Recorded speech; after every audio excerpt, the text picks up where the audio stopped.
నీ కృప తప్ప వేరొకటి లేదయా, నీ మనస్సులో నేనుంటే చాలయా.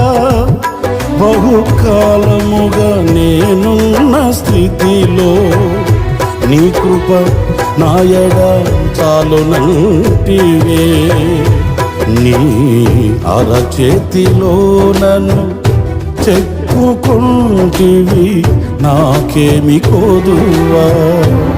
ఈ స్తుతి మహిమలు నీకే చెల్లించెదను జీవితాంతము.